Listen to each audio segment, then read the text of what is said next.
Hello there and welcome to BoBeats. My name is Bo and today we are checking out the Yamaha CS, which I think might be an underrated synth, not just for beginners but also more advanced users.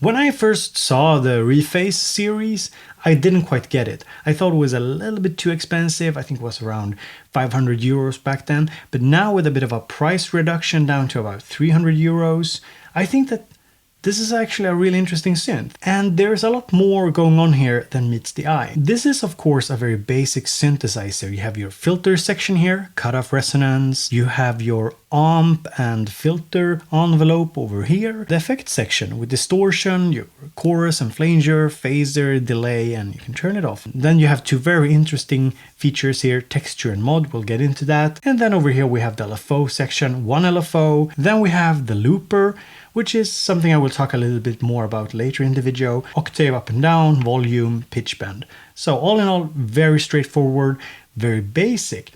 However, there is stuff going on here which is really nice. Let me just show you here. So we have the first oscillator type here.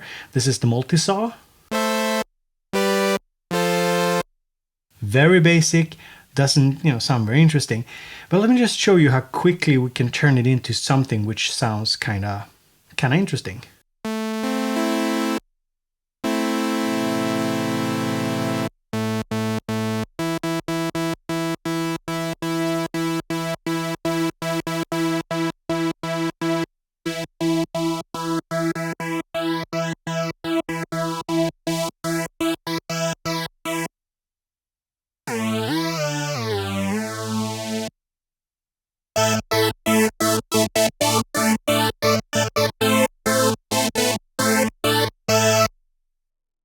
And let's assign the LFO here to filter.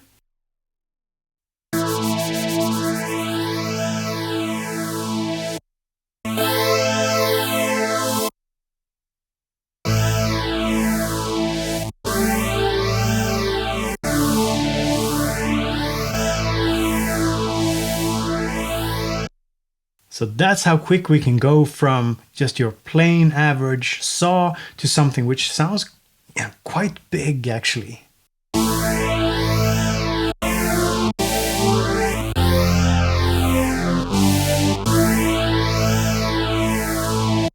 So what I found out when I was testing out the CS was this very interesting interaction, a very clever design. So for each oscillator type, there are 5 types, you have texture and mod, and they change the sound in different ways depending on the oscillator type. So texture on the multi-saw adds a sub-oscillator.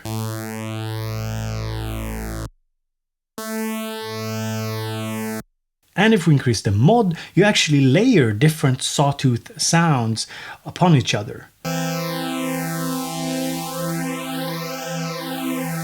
So you get this kind of chorusy feel to the sound. And then of course we have the interaction between the LFO and the oscillator. So you have a unique interaction between the LFO and the oscillator depending on what type of oscillator you're using. So for example on the multi-saw we have pitch modulation.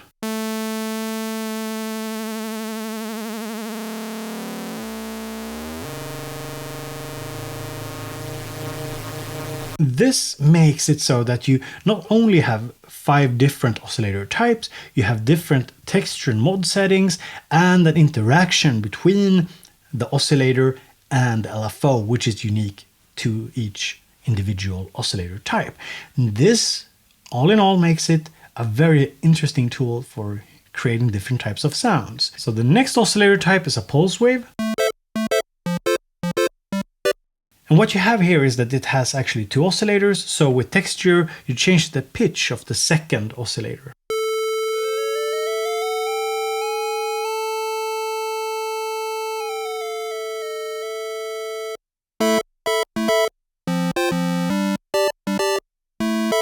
and mod changes the pulse width. And of course, no synth is complete without some pulse width modulation, and this is what we can set up with LFO.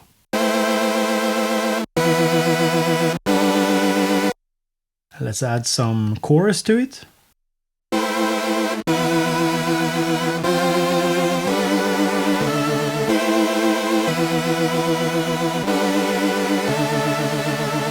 Third type here is what we call oscillator sync. So let me just turn some stuff off here. Basically means that you have two oscillators and the second oscillator is locked to the first oscillator's pitch, which when you start changing the pitch of the second oscillator is creating some very interesting results. I think you can recognize this kind of sound.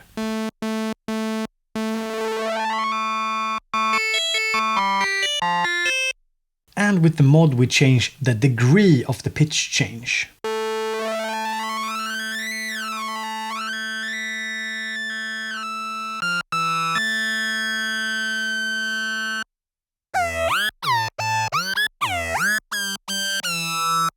The fourth oscillator type is ring modulation, and texture and mod, they change the pitch of oscillator 1 and 2 respectively, and the LFO here modulates the pitch of oscillator number 2. So let's change the pitch of oscillator number 2.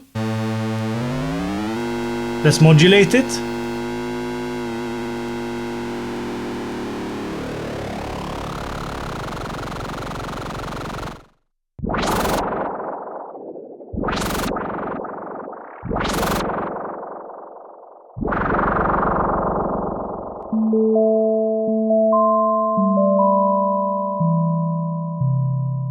Lastly, we have the FM oscillator type, which is really cool as well. Basically means that oscillator number 1's frequency is modulated by oscillator number 2.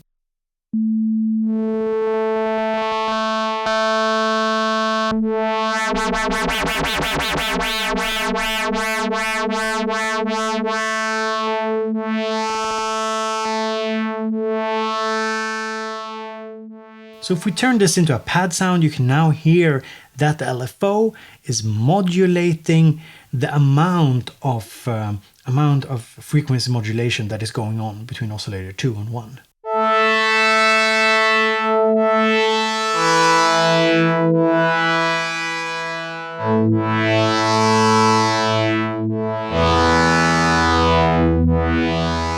And with the mod we can change the pitch of the second oscillator, which in turn will change the modulation of the first oscillator.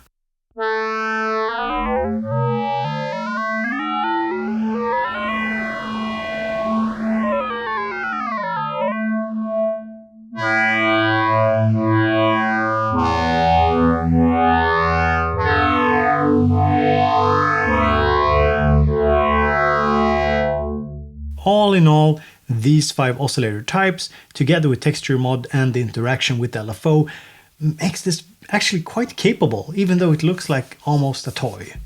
But it's not. It has a lot of depth to it. Now let's listen to some more sound demos.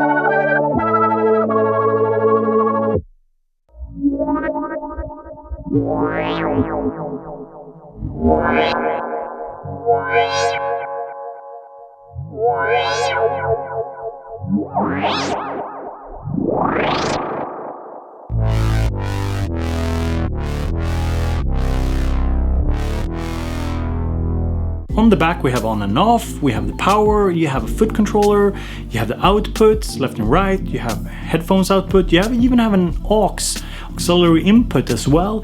You have MIDI, which are on this little kind of small breakout cables, and then you have the USB. So nothing particularly fancy going on, but it's nice to see full-sized outputs. And here's the little battery compartment, very nice.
So let's talk build quality.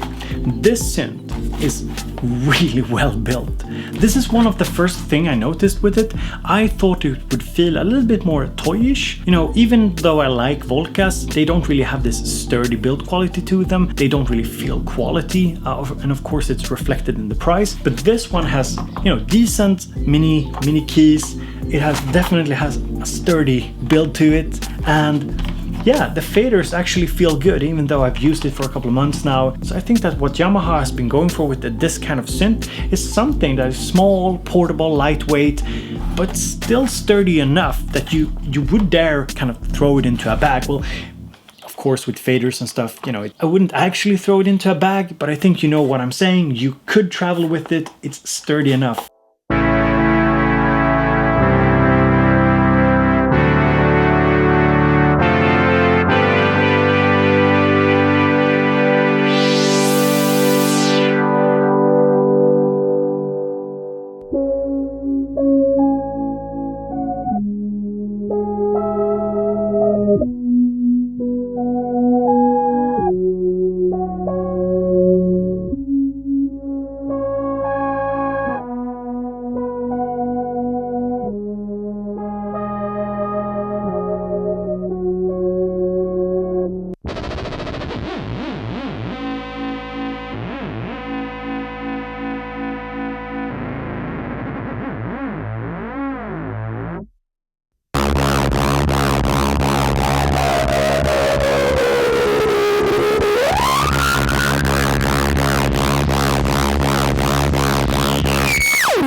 Now, one feature I personally dislike and don't really see the point in is the little looper. Now, somebody might hate me for saying this because, of course, a looper is a lot of fun, and I do see the point. Like, it's fun looping small chord progressions and play melodies on top of it, but I personally would have much preferred a step sequencer like on the Arturia key step, for example.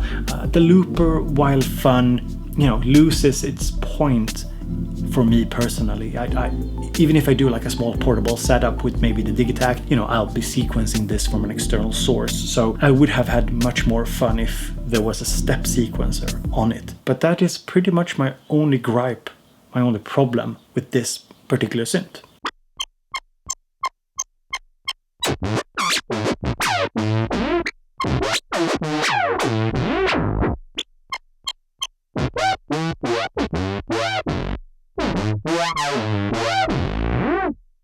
So what's my final verdict about this little synth? Well, when it came out, it was quite expensive, I thought, and I wasn't sure who it was for. But now, since the price has dropped a bit, it's actually pretty interesting. It's a polyphonic synth, it has character, as I think my demos have shown. It has onboard effects, MIDI. It has a lot of the things that people want from an inexpensive synth. Now, of course, there are a lot of competition in this price bracket. We have stuff like the Minilogue. The Minilogue is perhaps still a little bit more expensive. We have Behringer Neutron. You have the Behringer Model D, for example. But these are all analog synths that are quite different because they don't have the same level of onboard effect like this one has. They don't have the same amount of polyphony. And if you want to stick with digital synths, maybe something like a Mini Nova could be interesting. It's harder to program than the Yamaha Reface CS, but it's also more powerful. And if you just want a desktop module, something like this Blofeld from Waldorf could be very interesting. It doesn't have the same hands-on control as the Reface CS, but it still sounds really nice. If you need something portable, if you need something with polyphony, onboard effects, that is easy to understand, it's very beginner friendly, then maybe it's something for you. Or maybe you are a more advanced user and just want something portable with decent polyphony and still quite a lot of character to the sound, then maybe this is something for you. Now, when I said that I was going to do a Yamaha Reface CS review, I actually had a lot of parents, synth moms and synth dads reach out and ask, is this a good synth, a good starter synth for my child? Now, this is my daughter, her name is Liv, she's 4 years old, and she's way too young for such a synth. You know, it's easy for her to break stuff at this age.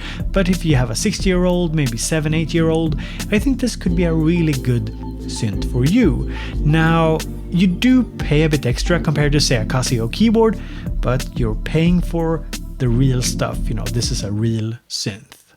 So thank you so much for checking out this little review of the Yamaha CS. A pleasant little experience. I thought I would be more critical, but I think I get the idea now when I've tried it for a couple of months. So thank you so much for being here. As always, if you want to sponsor future episodes, if you want to help support the reviews, the videos I'm doing on YouTube, go to patreon.com/BoBeats. Become a member, get access to the Discord, to the forum, and just hang out with some really cool people. So thank you so much. Have a pleasant day. Talk to you later.